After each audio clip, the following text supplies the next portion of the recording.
ഈശോയിലെ എനിക്ക് ഏറ്റവും വാത്സല്യമുള്ള പരിശുദ്ധ ദൈവമാതാവിൻ്റെ നാമത്തിൽ സ്ഥാപിതമായിട്ടുള്ള നമ്മുടെ പുരാതന പ്രസിദ്ധമായിട്ടുള്ള ഈ കുറവലങ്ങാട് പള്ളിയുടെ ആർച്ച് പ്രീസ്റ്റായിട്ടുള്ള അഗസ്റ്റിൻ കുറ്റിയാനിക്കലച്ച, സ്നേഹമുള്ള സഹോദര വൈദികരെ, വാത്സല്യമുള്ള സിസ്റ്റേഴ്സ്, എനിക്കേറ്റവും സ്നേഹമുള്ള മാതാപിതാക്കളെ, പ്രിയപ്പെട്ട യുവജനങ്ങളെ, ഇവിടെ ആയിരിക്കുന്ന നല്ലവരായിട്ടുള്ള ജനപ്രതിനിധികൾ, നാട്ടുകാരെ, സഹോദരി സഹോദരങ്ങൾ,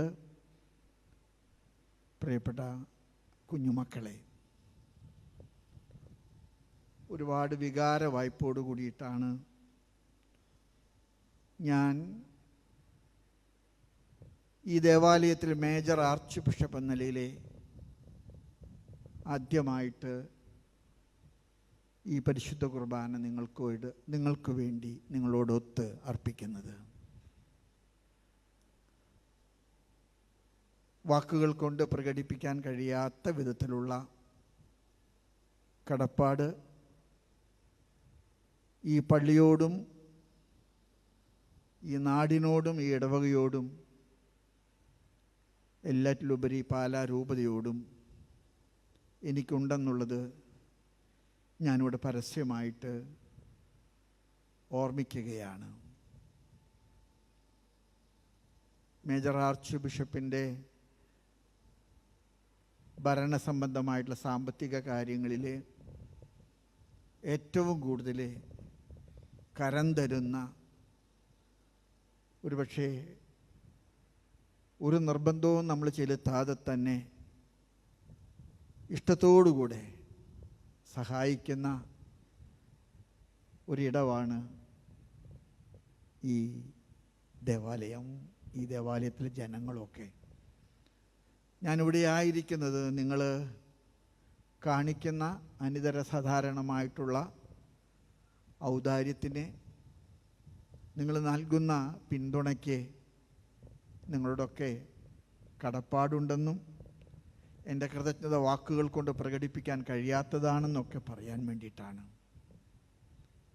നമ്മുടെ സഭ കടന്നു പോകുന്ന ഒരു വലിയ പ്രതിസന്ധിയുടെ നടുവിൽ എനിക്ക് ഉറപ്പുണ്ട്, പരിശുദ്ധ അമ്മ നമ്മെ കൈവിടില്ല. പരിശുദ്ധ അമ്മയുടെ മാധ്യസ്ഥം എല്ലാ പ്രതിസന്ധികളെയും അതിജീവിക്കാൻ നമുക്ക് ശക്തി പകരുമെന്ന്. അതുകൊണ്ട് മേജർ ആർച്ച് ബിഷപ്പ് എന്നതിനേക്കാൾ അമ്മയുടെ അഭയം തേടുന്ന ഒരു അടിമയെപ്പോലെയാണ് ഞാൻ ഈ ദേവാലയത്തിലെ നിങ്ങളോടൊത്ത് ഈ ബലിക്ക് സന്നിഹിതനാകുന്നത്. നിങ്ങൾ പിതാവിന് വേണ്ടി പ്രാർത്ഥിക്കണം. സിറോ മലബാർ സഭയുടെ എല്ലാ നിയോഗങ്ങളും നിങ്ങളുടെ കൂടെ ഉണ്ടായിരിക്കണം. ഞാൻ തൃശ്ശൂർ പട്ടണത്തിൽ ജനിച്ചു വളർന്ന ഒരാളാണ്. ഞാൻ ഗ്രാമീണനല്ല. തൃശ്ശൂർ പട്ടണത്തിൻ്റെ ഒത്ത നടുവിലെ മാതാവിൻ്റെ നാമത്തിലുള്ള പുത്തൻപള്ളി ബസിലിക്കയാണ് എൻ്റെ ഇടവക. വീട്ടിലെ 10ാമത്തെ കൊച്ചനാണെന്ന് ഞാൻ പറഞ്ഞല്ലോ. എൻ്റെ അമ്മ മരിക്കുന്നതിന് മുൻപ് ഞങ്ങൾക്ക് അങ്ങനെ വലിയ സാമ്പത്തിക സുസ്ഥിതിയൊന്നുള്ളൊരു കുടുംബമല്ല. പണിയെടുത്ത പട്ടിണി കൂടാതെ ജീവിക്കുന്ന ഒരു സാധാരണ കുടുംബമാണ്. പക്ഷെ അമ്മ വീട്ടിലുള്ള കുറച്ച് സ്ഥാവര ജംഗമ സ്വത്തുക്കളൊക്കെ പങ്കിടാനായിട്ട് ഞങ്ങളെ മക്കളെല്ലാം വിളിച്ചു. അമ്മ പറഞ്ഞു, ഞാൻ മരിച്ചിട്ട് നിങ്ങൾ തല്ലുകൂടരുത്, വഴക്ക് കൂടരുത്, എല്ലാം ഞാൻ ഉള്ളപ്പോൾ സമാധാനമായിട്ട് സന്തോഷമായിട്ട് നമുക്ക് തീർക്കാം. എന്നെയാണ് ആദ്യം വിളിച്ചത്. ഞാൻ എൻ്റെ മനസ്സിൽ ഒരു ദുരാഗ്രഹം ഉണ്ടായിരുന്നു. ഞങ്ങളുടെ പാരമ്പര്യം അനുസരിച്ച് ഇളയവനാണ് തറവാട്ട് വീട് കിട്ടുക. അപ്പോൾ താക്കോല് വാങ്ങിക്കാനായിട്ട് കയ്യൊക്കെ കൂപ്പി ഞാൻ അമ്മയുടെ അടുത്ത് ചെന്നപ്പോൾ അമ്മ കെട്ടിപ്പിടിച്ച് ഒരു ചക്കര മുത്തം തന്നിട്ട് പറഞ്ഞു, നിനക്കൊന്നും വേണ്ട, അമ്മ ചൊല്ലിയ പഴകിയ കെട്ടുപൊട്ടിയ കൊന്ത എൻ്റെ കയ്യിൽ വെച്ചിട്ട് പറഞ്ഞു, ഇത് നീ കൈപ്പിടിച്ചോ, നിൻ്റെ എല്ലാ കാര്യങ്ങളും നീ അമ്മയോട് പറയണം, അമ്മ നിന്നെ കൈവിടില്ല. ഞാനിത് പറയുമ്പോൾ ഞാൻ ഇന്ന് ഈ ദേവാലയത്തിലെ വിശുദ്ധ കുർബാനയ്ക്ക് വേണ്ടി കുറവിലങ്ങാട് മുത്തിയുടെ മുൻപിൽ നിൽക്കുമ്പോൾ എൻ്റെ പ്രാർത്ഥന അത് മാത്രമാണ്.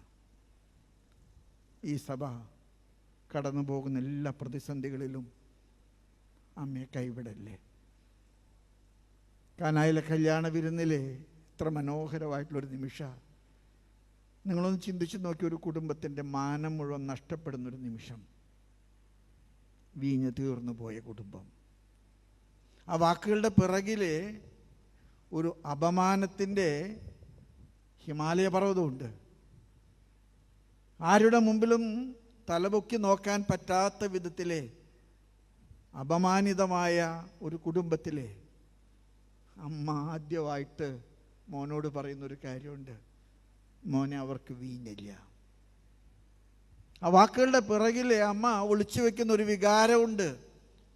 എവിടെയാണോ വീഞ്ഞു തീർന്നു പോയിട്ടുള്ളത് അവിടെയൊക്കെ അമ്മ കൂട്ടിനുണ്ട്. മോനോട് പറയാൻ, മോനെ അവർക്ക് വീഞ്ഞില്ല. ഈശോ ചോദിക്കുന്ന 2 ചോദ്യങ്ങളുണ്ട്. അമ്മേ, എനിക്കും നിനക്കും എന്താണ്? അത് അവരുടെ കാര്യമല്ലേ. രണ്ടാമത്, എൻ്റെ സമയമായിട്ടില്ലല്ലോ അമ്മേ. അമ്മ നിർബന്ധിച്ചപ്പോൾ വാക്കുകൊണ്ട് സമ്മതം പറഞ്ഞില്ലെങ്കിലും മനസ്സുകൊണ്ട് അമ്മ മനസ്സിലാക്കി.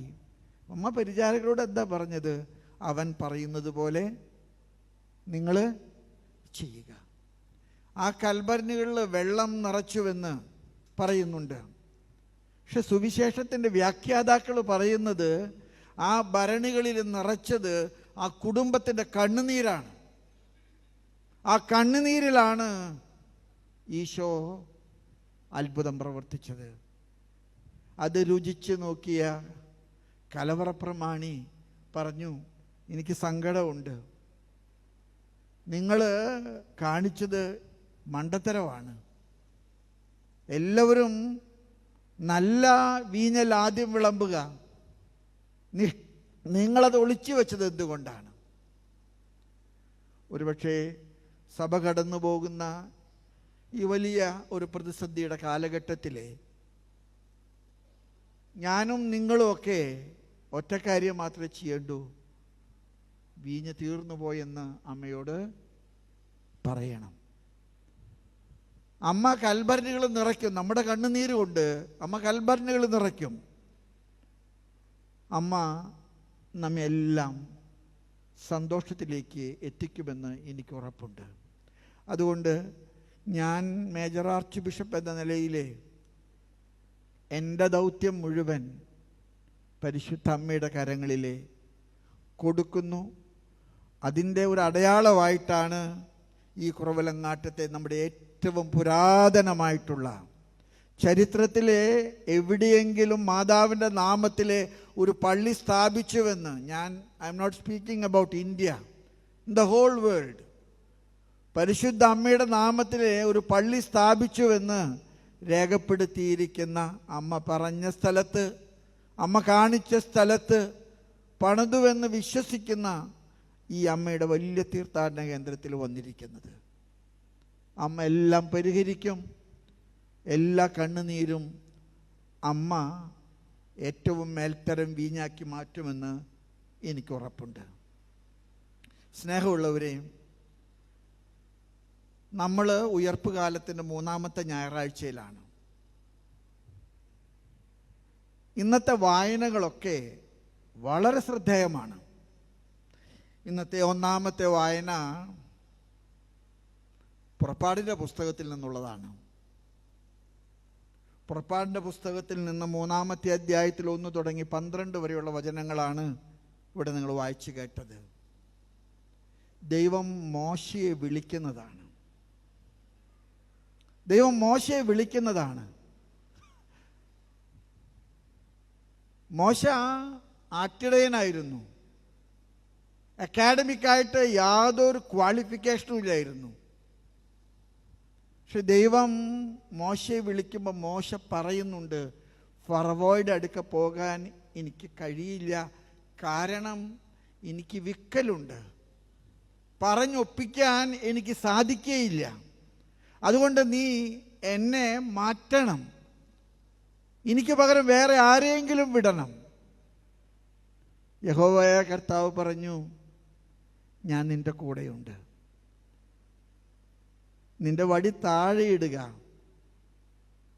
അത് സർപ്പമായി, നീ സർപ്പത്തിൻ്റെ വാല് പിടിക്കുക, അത് വടിയാകും. പ്രിയമുള്ളവരെ, തട്ടിൽ പിതാവിനെ എന്തുകൊണ്ട് തിരഞ്ഞെടുത്തു എന്ന് ചോദിച്ചപ്പോൾ എനിക്കൊന്നേ പറയാനുള്ളൂ, വിക്കനാണ്. എന്നെ സംബന്ധിച്ചിടത്തോളം അനിതര സാധാരണമായിട്ടുള്ള ഒരു കഴിവുമില്ല. ഞാനൊരു സാധുവും സാധാരണക്കാരനുമാണ്. പക്ഷെ എനിക്കൊരു കാര്യത്തിൽ ഉറപ്പുണ്ട്, ദൈവം നിയോഗിച്ചേൽപ്പിക്കുന്ന ഒരു കാര്യത്തിലും ഞാൻ പരാജയപ്പെടാൻ പാടില്ല. അത് എൻ്റെ കഴിവ് കൊണ്ടോ സാമർഥ്യം കൊണ്ടോ അല്ല, അത് ദൈവത്തിൻ്റെ പദ്ധതി കൊണ്ടാണ്. അതുകൊണ്ട് ദൈവം ഏൽപ്പിച്ച പദ്ധതി, ദൈവത്തിൻ്റെ നിയോഗം, അത് നിർവഹിക്കപ്പെടാനായിട്ട് നിങ്ങൾ പ്രാർത്ഥിക്കണം. നിങ്ങളുടെ പ്രാർത്ഥന ചോദിക്കാനും നിങ്ങളോട് മുത്തിയമ്മയുടെ മുൻപിൽ മുട്ടുകുത്തുമ്പോഴൊക്കെ സഭയെ ഓർക്കാനും വേണ്ടി യാചിക്കാനുമാണ് ഞാൻ ഇന്നിവിടെ സന്നിഹിതനായിരിക്കുന്നത്. ഇന്നത്തെ രണ്ടാമത്തെ വായന എസെക്കിയേൽ പ്രവാചകന്റെ പുസ്തകത്തിൽ നിന്നുള്ള വായനയായിരുന്നു. 3-ാമത്തെ അധ്യായം 20 തുടങ്ങി 26 വരെയുള്ള വചനങ്ങളാണ് നിങ്ങൾ വായിച്ചു കേട്ടത്. എസെക്കിയേലിനെ ദൈവം വിളിക്കുമ്പോൾ എസെക്കിയേൽ ഒഴിഞ്ഞു മാറുന്നുണ്ട്. എസെക്കിയേൽ പറയുന്നുണ്ട്, ഈ ജനം മഹാകുഴപ്പമാണ്, സാഹചര്യങ്ങൾ വളരെ പ്രതികൂലമാണ്, ഞാൻ പോയി കഴിഞ്ഞാൽ അവരെന്നെ ഓടിപ്പിക്കും, അവരെന്നെ അടിച്ചൊതുക്കും, ഞാൻ പോകില്ല എന്ന് പറയുമ്പോൾ യഹോവയായ കർത്താവ് എസെക്കിയേലിനോട് പറയുന്ന വാക്കുകൾ ശ്രദ്ധേയമാണ്. ഞാനാണ് നിന്നെ വിളിച്ചത്, ഞാനാണ് നിന്നെ അയക്കുന്നത്, നീ ഭയപ്പെടരുത്, നിന്റെ കഴിവ് കൊണ്ട് നീ നേടുമെന്ന് ഞാൻ ഉദ്ദേശിക്കുന്നില്ല. നീ എൻ്റെ കൂടെ നിൽക്കുകയാണെങ്കിൽ, നീ എന്നോട് സഹകരിക്കുകയാണെങ്കിൽ, ഞാൻ നിന്നെ ഏൽപ്പിച്ച ജോലി നീ നിർവഹിക്കും. എൻ്റെ പ്രിയപ്പെട്ട മാതാപിതാക്കളോടും സഹോദരങ്ങളോടൊക്കെ എനിക്ക് പറയാൻ ആഗ്രഹമുണ്ട്, ഇത് എൻ്റെ കാര്യത്തിലും മാത്രം അല്ല, നിങ്ങളുടെ എല്ലാവരുടെയും കാര്യത്തിൽ സത്യമാണ്. ഞാൻ ചിലപ്പോഴും എൻ്റെ തന്നെ ഒരു ജീവിതാനുഭവം പറയാണ്. 10ാമത്തെ കുഞ്ഞിനെ അമ്മ പ്രസവിച്ചിട്ട് 1.5 വയസ്സായപ്പോഴേ എൻ്റെ അപ്പൻ ഹൃദയസ്തംഭനം മൂലം മരിച്ചുപോയി. നിങ്ങളൊന്ന് ചിന്തിച്ച് നോക്കിയേ, ആദ്യത്തവന് 17, ഒടുവിലത്തേനെ ജനിച്ചിട്ട് 1.5 വയസ്സ്. അമ്മ പൊട്ടിക്കരഞ്ഞപ്പോൾ അന്ന് പള്ളിയിലെ വികാരിച്ചൻ അമ്മയെ ചേർത്ത് പിടിച്ചിട്ട് പറഞ്ഞു, എടീ നീ കരയരുത്, തമ്പുരാൻ തന്നതാണെങ്കിലേ തമ്പുരാൻ നോക്കിക്കൊള്ളും. ഞാൻ ഇത് ഇന്ന് അഭ്യസ്ത വിദ്യരായിട്ടുള്ള നിങ്ങളുടെ മുൻപിൽ പറയുമ്പോൾ, കാലം മാറിപ്പിതാവേ, നമ്മുടെ സാഹചര്യങ്ങൾ മാറിപ്പിതാവേ എന്നൊക്കെ നിങ്ങൾ എന്നെ നോക്കി ചോദിക്കുന്നത് എൻ്റെ മനസ്സ് കാണുന്നുണ്ട്. പക്ഷെ ഞാനൊരു കാര്യം നിങ്ങളോട് പറയാൻ ആഗ്രഹിക്കുക. പലപ്പോഴും ചില മാതാപിതാക്കൾ എന്നോട് വന്നിട്ട് പറയാറുണ്ട്, മക്കളെ നോക്കുന്നില്ല, വീട്ടിൽ കയറ്റുന്നില്ല, അവരെ തിരിഞ്ഞ് ഒരു കാര്യത്തിൽ ഇടപെടുന്നില്ല. ഞാനിപ്പോൾ അവരോട് പറയും, നിങ്ങൾക്ക് എത്ര മക്കളുണ്ട്? 2 പേര്. അത്രയേ ഉണ്ടായുള്ളൂ. അല്ല, അന്ന് ഞങ്ങൾ വേണ്ടെന്ന് വെച്ചതാ. ഞാനൊരു കാര്യം പറയും, നിങ്ങളെ നോക്കാൻ ദൈവം കരുതി വെച്ച മകനെ മകളെ നിങ്ങൾ കൈനീട്ടി സ്വീകരിച്ചില്ല. അതുകൊണ്ട് വല്ല അനാഥാലയങ്ങളിലും വൃദ്ധമന്ദിരങ്ങളിലേക്കൊക്കെ നിങ്ങൾ പോകാണ്. ഒരു കാര്യം എനിക്ക് പറയാൻ ആഗ്രഹമുണ്ട്. എസെക്കിയേൽ കരഞ്ഞപ്പോൾ, എസെക്കിയേൽ സങ്കടപ്പെട്ടപ്പോൾ, സംഘർഷഭരിതനായപ്പോൾ ദൈവമായ കർത്താവ് എസെക്കിയേലിനോട് പറഞ്ഞ വാക്കുകൾ ശ്രദ്ധേയമാണ്. നിന്നെ വിളിച്ചത് ഞാനാണ്. നിന്റെ ദൗത്യം എൻ്റെ ദൗത്യമാണ്. നീ ഭയപ്പെടാൻ പാടില്ല. നീ മുന്നോട്ട് നിൽക്കണം. എസെക്കിയേൽ പ്രവാചകന്റെ പുസ്തകം നിങ്ങൾ വായിച്ചാലുണ്ടല്ലോ, ഇത്ര ചങ്കൂറ്റമുള്ള ഒരു സ്നാപക യോഹന്നാനാണ് എസെക്കിയേൽ. എത്ര ശക്തമായിട്ടാണ് അന്നത്തെ നാടുവാഴികളോട് എസെക്കിയേൽ സംസാരിച്ചത്. എസെക്കിയേലിന്റെ പുസ്തകത്തിലെ പ്രവാചകന്റെ വിപ്ലവങ്ങൾ നിങ്ങൾ കാണും. ഒരു പ്രവാചകൻ സംസാരിക്കുന്നത്. എസെക്കിയേലിൻ്റെ വിദ്യാഭ്യാസ യോഗ്യതയും എസെക്കിയേലിൻ്റെ അക്കാഡമിക് ക്വാളിഫിക്കേഷനൊക്കെ നോക്കുമ്പോൾ എസെക്കിയേലിൻ്റെ പുസ്തകം പഠിച്ച് ഡോക്ടറേറ്റ് എടുക്കുന്ന അച്ഛന്മാർ ഞെട്ടുന്നുണ്ട്. ഇതൊക്കെ എങ്ങനെ എസെക്കിയേൽ എഴുതിയെന്ന്. എസെക്കിയേലേ, നീ ഏറ്റെടുക്കുന്ന ദൗത്യം നിൻ്റേതല്ല, അതെൻ്റേതാണ്. നീ എൻ്റേതാണ്. ഞാൻ ചിലപ്പോൾ പട്ടം കൊടുക്കുന്ന സമയത്ത് പാടുന്നൊരു പാട്ട് നവവൈദികരെ ഓർമ്മപ്പെടുത്തി വ്യാഖ്യാനിക്കാറുണ്ട്. അച്ഛന്മാർക്ക് പട്ടം കൊടുക്കുന്ന സമയത്ത് നിങ്ങൾ കണ്ടിട്ടുണ്ട്, വലതുകരം തലയിലും ഇടതുകരം മുകളിലോട്ട് ഉയർത്തിപ്പിടിച്ചു. പാടുന്ന പാട്ട് എന്താണെന്നറിയാമോ? കക്ര നൽകിയ മിശിഹായെ. ഞാൻ അച്ഛന്മാരോട് പറയാറുണ്ട്, അച്ഛൻ പേടിക്കരുത്, ഒന്നുകൊണ്ടും പേടിക്കരുത്. അച്ഛൻ മനസ്സിലാക്കേണ്ടത് അച്ഛനെ ഏൽപ്പിച്ച ദൗത്യം നിർവഹിക്കാൻ കക്ര നൽകിയ കർത്താവുണ്ട്. കർത്താവാണ് ഇതെല്ലാം നടത്തുന്നത്. കർത്താവിലെ ബലം കിട്ടാൻ ഇടയൻ്റെ വടി അത് കർത്താവിൻ്റെ ദൗത്യത്തിൻ്റെ വടിയാണ്. ഇടയൻ്റെ തൊപ്പി രാജാവിൻ്റെ തൊപ്പിയല്ല. വെയിൽ കൊള്ളാതിരിക്കാൻ ഇടയന്മാർ ധരിച്ച തൊപ്പിയുടെ തുടർച്ചയാണ്.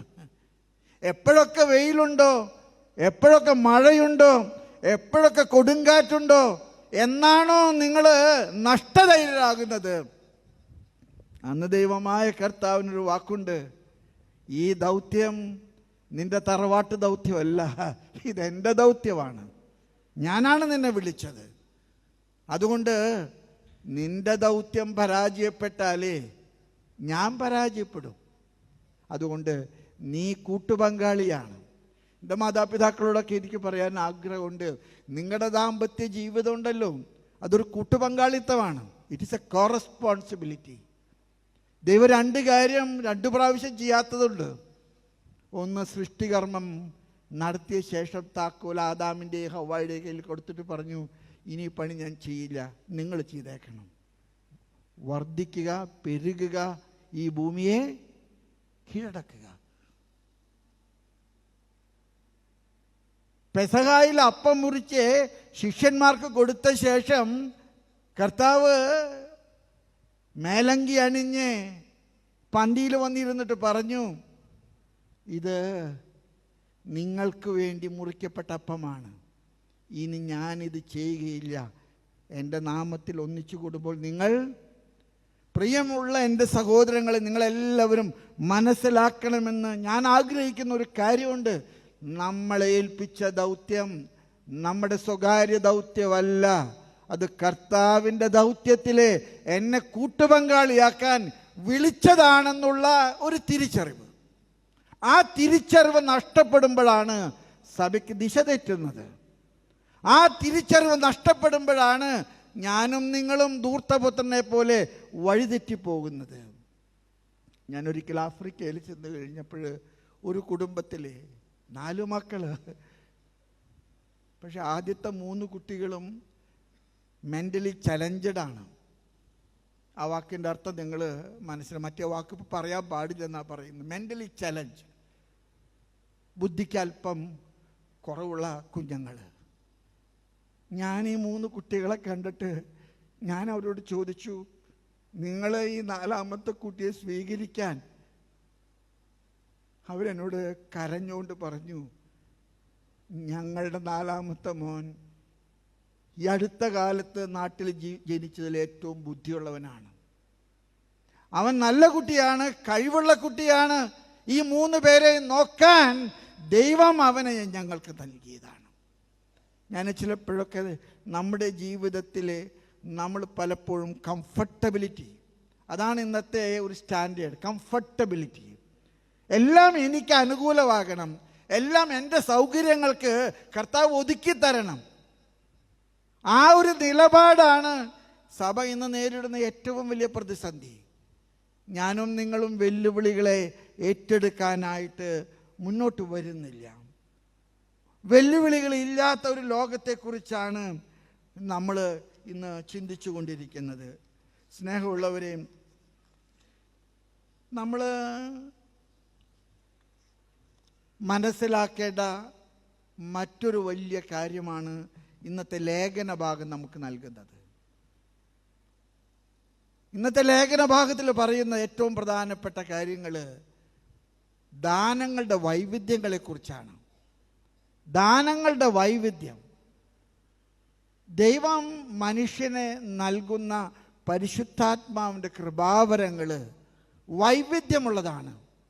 ഞങ്ങൾ വൈദികർക്കും സമർപ്പിതർക്കും ദൈവം നൽകിയിരിക്കുന്ന ദാനങ്ങൾ അത് ഞങ്ങളുടെ ബ്രഹ്മചര്യവും ഞങ്ങളുടെ കന്യാത്വവും കാത്തു സൂക്ഷിച്ച് അനുസരണത്തോടുകൂടെ നിൽക്കാൻ ഉള്ള വലിയ വെല്ലുവിളിയാണ്.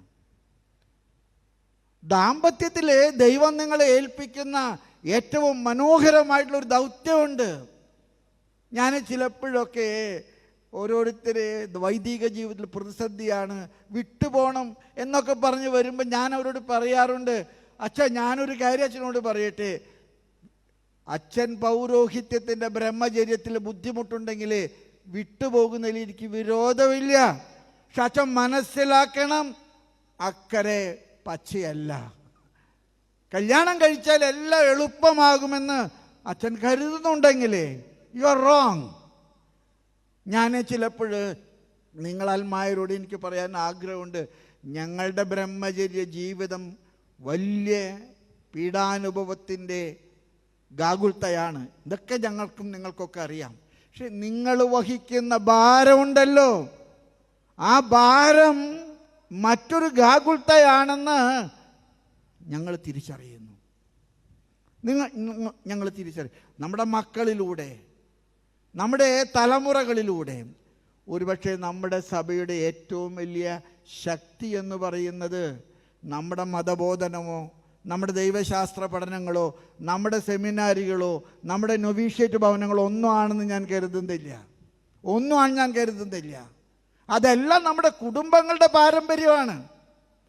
നമ്മുടെ കുടുംബങ്ങൾ കുഞ്ഞുങ്ങളെ വളർത്തുന്നതിൽ കാണിച്ചിട്ടുള്ള വലിയ ദൂരക്കാഴ്ചകൾ, ആ വലിയ ദൂരക്കാഴ്ചകളാണ് ഇന്ന് നമ്മുടെ മക്കളുടെ ഗുണമേന്മകൾ. മക്കൾക്കെല്ലാം അനുകൂലമാക്കാൻ നിങ്ങളും ഞാനും പരിശ്രമിക്കുമ്പോൾ കാൽവരിയില്ലാത്ത ഒരു ലോകത്തെക്കുറിച്ച് പത്രോസ് സ്വപ്നം കണ്ടതുപോലെയാണ്. നീ അങ്ങോട്ട് പോകരുത്, നീ കുരിശെടുക്കരുത്, നീ പോയാലേ നിന്നെ അവർ പിടിക്കും, നീ അങ്ങോട്ട് പോകാതിരിക്കുന്നതാണ് ബുദ്ധിയെന്ന് പത്രോസ് ഉപദേശിച്ചതുപോലെയാണ്. ഞാൻ നമ്മുടെ കുടുംബങ്ങളിൽ മക്കളോട് കാണിക്കുന്ന ഒരു പിശുക്കുണ്ട്, മക്കളോട് കാണിക്കുന്ന ഒരു ഇഷ്ടക്കുറവുണ്ട്. ഇന്ന് നമ്മുടെ സമുദായമൊക്കെ നേരിടുന്ന വലിയ പ്രതിസന്ധികളുടെ ഒരു മണിമുഴക്കമായിട്ടാണ് എനിക്കത് പറയാനുള്ളത്. ഇന്ന് നമ്മുടെ വീടുകളിലൊക്കെ ഞാനൊരു ഇടവകയിലെ ഞാനുമായി ബന്ധപ്പെട്ട ഒരു കുടുംബത്തിൽ അത്താഴം കഴിക്കാനായിട്ട് പോയപ്പോൾ ആ ഇടവകയുടെ പേര് ഞാൻ പറയുന്നില്ല, വികാരിച്ചൻ വന്നിട്ടുണ്ടായിരുന്നു. അച്ഛൻ എന്നെ സന്തോഷത്തോടെ സ്വീകരിച്ചു. എന്നിട്ട് അച്ഛൻ എന്നോട് പറഞ്ഞു, ഈ ഇടവകയിൽ ഏകദേശം 100-ൽ താഴെ വീടുകൾ ആളില്ലാതെ അടച്ചിട്ടിരിക്കുക. ആളുകളുടെ കുറവ് കൊണ്ട് എല്ലാം നാടുകടന്നു, എല്ലാം വിട്ടുപോയി, ആളില്ലാത്തത് കൊണ്ട് അടച്ചിട്ടിരിക്കുക. ഒരുപക്ഷെ നമ്മുടെ സമൂഹം എങ്ങോട്ട് പോകുന്നു എന്നുള്ളതിൻ്റെ ഒരു ദിശാസൂചിയാണത്. കർത്താവ് പത്രോസിനെ 3 പ്രാവശ്യം ചോദിക്കുന്നുണ്ട്. 3 പ്രാവശ്യം ചോദിക്കുന്നു, നീ ഇവരെക്കാൾ അധികമായിട്ട് എല്ലാ പ്രാവശ്യവും പറഞ്ഞത്, നീ എൻ്റെ ആടുകളെ മേയ്ക്കുക, നീ എൻ്റെ പെണ്ണാടുകളെ മേയ്ക്കുക, നീ എൻ്റെ കുഞ്ഞാടുകളെ മേയ്ക്കുക. നമ്മുടെ ദൗത്യം ഈ ഷപ്പേഡിംഗ് ആണ്. ഈ ഷപ്പേഡിംഗ് ആണ് നമ്മുടെ ദൗത്യം, ദ പാസ്റ്ററൽ വർക്ക്. ഇത് അച്ഛന്മാരും കന്യാസ്ത്രീകളും മാത്രം ചെയ്യാനാണെന്ന് നിങ്ങൾ ധരിക്കരുത്. നിങ്ങൾ കുടുംബങ്ങളിലെ കുഞ്ഞുങ്ങളെ കഴുകുന്നതും ഭക്ഷണം വാരി കൊടുക്കുന്നതും അവരുടെ അപ്പി കോരുന്നതൊക്കെ ഉണ്ടല്ലോ, അതൊക്കെ പാസ്റ്ററൽ വർക്കിൻ്റെ ഭാഗമാണ്. കുമ്പസാരക്കൂട്ടിലിരിക്കുന്ന അച്ഛൻ ഒരു പാപിയെ വൃത്തിയാക്കുന്നതിന് തുല്യമാണ് ഒരു അമ്മ ഒരു കുഞ്ഞിനെ കഴുകുന്നത്, ഒരു അമ്മ കുഞ്ഞിന് ഭക്ഷണം വാരി കൊടുക്കുന്നത്. പലപ്പോഴും നിങ്ങൾ ഞങ്ങളോട് പറയും നിങ്ങൾ അജപാലകരാണെന്ന്. സത്യമാണ്, ഞങ്ങൾ അജപാലകരാണ്. പക്ഷെ ഞങ്ങളുടെ അജപാലന ദൗത്യം വിജയിക്കുന്നത് നിങ്ങൾ കുടുംബങ്ങളിൽ നടത്തുന്ന അജപാലന ശുശ്രൂഷ കൊണ്ടാണ്. നിങ്ങളുടെ കുടുംബങ്ങളിലൊക്കെ ഈ അജപാലന ശുശ്രൂഷയിലെ നിങ്ങൾ കാണിക്കുന്ന ഒരു കാഴ്ചപ്പാട്, നിങ്ങൾ കാണിക്കുന്ന ഒരു താല്പര്യം, നിങ്ങൾ കാണിക്കുന്ന ഒരു ആത്മസമർപ്പണം, നിങ്ങളുടെ ഒരു ആത്മത്യാഗമുണ്ട്. അതാണ് നമ്മുടെ സഭയുടെ ക്വാളിറ്റി, ഗുണമേന്മയുള്ള വീഞ്ഞ്. പത്രോസിനോട് 3 പ്രാവശ്യം ചോദിച്ചിട്ട് ഒറ്റക്കാര്യം മാത്രം പറഞ്ഞുള്ളൂ, കർത്താവ്, നീ എൻ്റെ ആടുകളെ, നീ എൻ്റെ പെണ്ണാടുകളെ, നീ എൻ്റെ കുഞ്ഞാടുകളെ. അത് മെത്രാന്മാർക്കും അച്ഛന്മാർക്കും റിസർവ് ചെയ്തിട്ടുള്ളൊരു ദൗത്യമല്ല. ആ ദൗത്യത്തിൽ നിങ്ങളെല്ലാം പങ്കുകാരാണ്. കുരിശിൻ്റെ താഴെ നിന്ന ഒരു അമ്മയെക്കുറിച്ച് നിങ്ങൾ മറക്കരുത്. കുരിശിൻ്റെ താഴെ നിന്നൊരമ്മ, സത്യം പറഞ്ഞാൽ ആ അമ്മയാണ് സത്യത്തിൽ നമുക്ക് അമ്മയായിട്ട് തന്നത്. കാനായിലെ കല്യാണ വിരുന്ന് ആസ്വദിച്ച് അവരെ കൺഗ്രാജുലേറ്റ് ചെയ്തു പോയ ആ സമയത്തല്ല അത് പറഞ്ഞത്. അങ്ങനെ പറയാമായിരുന്നു. പക്ഷേ യോഹന്നാനോട് പറഞ്ഞു, യോഹന്നാനെ, ഞാൻ പോകുന്നു, പക്ഷെ ഞാൻ നിനക്കൊരു സമ്മാനം തരുന്നു, ഇതാ എൻ്റെ അമ്മ. അമ്മയോട് പറഞ്ഞു, അമ്മേ, ഞാൻ പോകുന്നതിൽ അമ്മ സങ്കടപ്പെടേണ്ട, ഞാൻ നിനക്കൊരു മോനെ തരുന്നു, ഇതാ നിൻ്റെ മോൻ. എൻ്റെ പ്രിയപ്പെട്ട സഹോദരി സഹോദരങ്ങളെ, ഉയർപ്പ് ഞായറാഴ്ചയിലെ ഉയർപ്പ് കാലഘട്ടത്തിലെ 3-ാമത്തെ ഞായറാഴ്ച നമ്മൾ ആഘോഷിക്കുമ്പോൾ നമുക്ക് നൽകുന്ന വായനകളൊക്കെ നമ്മെ ബലപ്പെടുത്തുന്നതാണ്. എസെക്കിയേലിൻ്റെ പുസ്തകത്തിലെ വായനയും എഫെസൂസുകാർക്ക് എഴുതിയ വായനയും ഇന്നത്തെ യോഹന്നാൻ്റെ സുവിശേഷവും നമ്മെ ബലപ്പെടുത്തണം. വരദാനങ്ങളുടെ നിറവ് കൊണ്ട്, ഉത്തരവാദിത്വത്തിൻ്റെ ആത്മസമർപ്പണം കൊണ്ട്, ഞാനും നിങ്ങളും ഏറ്റെടുത്ത ദൗത്യം കർത്താവിൻ്റെ ദൗത്യത്തിൻ്റെ തുടർച്ചയാണെന്നുള്ള തിരിച്ചറിവോടുകൂടെ ജീവിക്കാനുള്ള ദൗത്യം. ഞാൻ ചിലപ്പോഴൊക്കെ വിചാരിക്കാറുണ്ട്, എനിക്ക് ഏറ്റവും കൂടുതൽ അടി കൊണ്ടിട്ടുള്ള കണക്ക് മാഷിൻ്റെ കയ്യിൽ നിന്നാണ്. ഇന്ന് എന്തുമാത്രം അടിച്ചിട്ടുണ്ടെന്നറിയാമോ? ഇന്നാണെങ്കിൽ മാഷ് പെൻഷൻ വാങ്ങിക്കില്ല.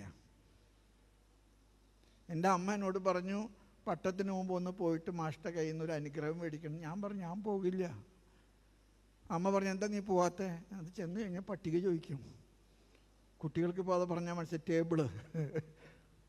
ഞാൻ മാഷോട് ഒരു ദിവസം സങ്കടപ്പെട്ട് ചോദിച്ചിട്ടുണ്ട്, ഈ 9ൻ്റെ പട്ടിയും 12ൻ്റെ പട്ടിയൊക്കെ ചോദിക്കുന്നു. മാഷ 10ൻ്റെ പട്ടി ഒന്ന് ചോദിച്ചാൽ എന്തോ എളുപ്പമുണ്ട്, പൂജട്ടാ മതി. പക്ഷെ ഞാൻ ചെന്നപ്പോൾ മാഷ് വാർദ്ധക്യത്തിലായിരുന്നു. എന്നെ ചേർത്ത് പിടിച്ച് മാഷ് പൊട്ടിക്കരഞ്ഞിട്ട് എന്നോട് പറഞ്ഞു, എടാ, ഞാൻ തന്നെ ഒരുപാട് തല്ലിയിട്ടുണ്ട്. ഞാൻ പറഞ്ഞു, മാഷെ, മുണ്ടുപൊക്കി നോക്കിയപ്പോൾ വടുകെടുക്കുന്നുണ്ട്. മാഷ് പറഞ്ഞു, മോനെ, ഞാൻ കണക്ക് പഠിപ്പിക്കാൻ നിന്നെ തല്ലിയതല്ല, കണക്ക് പഠിപ്പിക്കാൻ ഞാൻ നിന്നെ തല്ലിയതല്ല, കണക്ക് തെറ്റാതെ ജീവിക്കാൻ ഞാൻ നിന്നെ തല്ലിയതാണ്. കണക്ക് പഠിപ്പിക്കാനല്ല ഞാൻ നിന്നെ തല്ലിയത്, കണക്ക് തെറ്റാതെ ജീവിക്കാൻ. അതുകൊണ്ട് തന്നെ നമ്മുടെ കുടുംബങ്ങൾ, നമ്മുടെ അധ്യാപകർ, നമ്മുടെ പ്രൊഫഷണൽസ്, നമ്മുടെ നഴ്സുമാർ, നമ്മുടെ ഡോക്ടർമാർ, നമ്മുടെ എൻജിനീയർമാർ, അവരോടൊക്കെ എനിക്ക് പറയാൻ ആഗ്രഹമുണ്ട്. പത്രോസിനോട് ഇന്ന് ചോദിച്ച ചോദ്യം നമ്മളോടും ചോദിക്കുന്നുണ്ട്. നീ എന്നെ ഇവരെക്കാൾ നിങ്ങളുടെ ജോലിയാണ് നിങ്ങളുടെ മിഷൻ പ്രവർത്തനം. നിങ്ങൾ എവിടെയാണ് ജോലി ചെയ്യുന്നത്, അവിടെ നിങ്ങൾ കർത്താവിൻ്റെ സാക്ഷികൾ. നീ എൻ്റെ ആടുകളെ മേയ്ക്കുക, നീ എൻ്റെ പെണ്ണാടുകളെ മേയ്ക്കുക, നീ എൻ്റെ കുഞ്ഞാടുകളെ മേയ്ക്കുക. നിങ്ങൾ ചെയ്യുന്ന ആ ജോലി അത് മിഷൻ പ്രവർത്തനമാണ്. ആ ജോലിയിൽ നിങ്ങൾ കർത്താവിൻ്റെ സാക്ഷികളാണ്, നിങ്ങൾ കർത്താവിൻ്റെ പ്രവാചകന്മാരാണ്, നിങ്ങൾ കർത്താവിൻ്റെ പുരോഹിതരാണ്. കർത്താവ് നിങ്ങളെല്ലാവരെയും അനുഗ്രഹിക്കും. പരിശുദ്ധ അമ്മയുടെ മാധ്യസ്ഥത്തിലെ സിറോ മലബാർ സഭയെ മുഴുവൻ ഞാൻ സമർപ്പിക്കുന്നു. നമ്മുടെ മിഷൻ രൂപതകൾ നിങ്ങൾക്കറിയാം, നമുക്ക് കേരളത്തിൽ 13 രൂപതകളാണ്, കേരളത്തിന് പുറത്ത് ഇന്ത്യയിൽ 18 രൂപതകളാണ്, ഇന്ത്യക്ക് പുറത്ത് 4 രൂപതകളാണ്, 35 രൂപതകൾ നമുക്കുണ്ട്. യൂറോപ്പിൽ നമുക്കൊരു അപ്പസ്റ്റോലിക് വിസിറ്റേഷനുണ്ട്. പരിശുദ്ധ പിതാവ് എത്രയോ കാരുണ്യത്തോടു കൂടിയാണ് നമ്മുടെ ആളുകൾ പോയിടത്തൊക്കെ നമ്മുടെ അജപാലന ശുശ്രൂഷ നൽകിയത്. അത് വെറുതെ കുർബാന കാണാനും കുമ്പസാരിക്കാനുള്ള സൗകര്യത്തിന് വേണ്ടിയിട്ടല്ല. നമ്മുടെ പാരമ്പര്യങ്ങൾ, നമ്മുടെ പൈതൃകങ്ങൾ. ചിലർക്കൊക്കെ എതിർപ്പുണ്ടായിരുന്നു. ഞങ്ങളൊരു രൂപതയുള്ളപ്പോൾ, ഞങ്ങളൊരു പള്ളിയുള്ളപ്പോൾ ഒരു പുതിയ റീത്തിനെ കൊടുക്കുന്നതിന് ഒരുപാട് പേർക്ക് എതിർപ്പുണ്ടായിരുന്നു. അവർക്കോടൊക്കെ മാർപ്പാപ്പ പറഞ്ഞ മറുപടി ഇതാണ്: അവരുടെ പാരമ്പര്യങ്ങൾ അനുസരിച്ച് ജീവിക്കാൻ അവർ അനുവദിച്ചില്ലെങ്കിൽ അവിടെ തലമുറകൾ അവർക്ക് നഷ്ടപ്പെടും. അതുകൊണ്ട് തന്നെ നമ്മുടെ പാരമ്പര്യങ്ങളിലെ നമ്മുടെ മക്കളെ വളർത്താൻ നമ്മുടെ കാരണവന്മാർ നമുക്ക് നൽകിയ കൈവെപ്പ്, ആ കൈവെപ്പ് നമ്മുടെ മക്കൾക്ക് കൈമാറാൻ നമ്മൾ പ്രാർത്ഥിക്കണം. ഞാൻ നിങ്ങളുടെ എല്ലാവരുടെയും പ്രാർത്ഥന ഒരിക്കൽ കൂടെ യാചിക്കുകയാണ്. ഞാനിത് വന്നെങ്കിലും വല്ലപ്പോഴൊക്കെ ഞാൻ വരും അച്ഛാ, കുറ്റ്യാനിക്കലച്ഛ അച്ഛൻ വല്ലപ്പോഴൊക്കെ ഞാൻ വരും. ഇതുപോലെ ഒന്നും സ്വീകരിക്കാൻ പാടില്ലെന്ന് മാത്രമേ ഉള്ളൂ. ഇവിടെയൊക്കെ വന്ന് മുത്തിയുടെ അടുത്തൊരു കുർബാനയൊക്കെ ചൊല്ലി ഇവിടെയൊക്കെ ഒന്ന് താമസിച്ച് നിങ്ങളെയൊക്കെ ഒന്ന് കണ്ട് പോകാൻ. നിങ്ങളും വല്ലപ്പോഴൊക്കെ മൗണ്ട് സെൻറ്റ് തോമസിലേക്കൊക്കെ വരണം. ഇന്ന് സെക്രട്ടറി എന്നോട് പറയുകയാണ്, പിതാവേ ഇവിടത് പറയണ്ട, കുറവിലങ്ങാട്ടുകാർ ബസ് പിടിച്ചങ്ങോട്ട് വരുമെന്ന് പറഞ്ഞു. സാരമില്ല, നിങ്ങൾ വന്നോളൂ. ഞങ്ങൾ താമസിക്കുന്ന സ്ഥലവും ഞങ്ങളുടെ സൗകര്യങ്ങളൊക്കെ നിങ്ങളും കാണണം. നിങ്ങളെ കാണാൻ ഞങ്ങൾ വരുന്നത് പോലെ.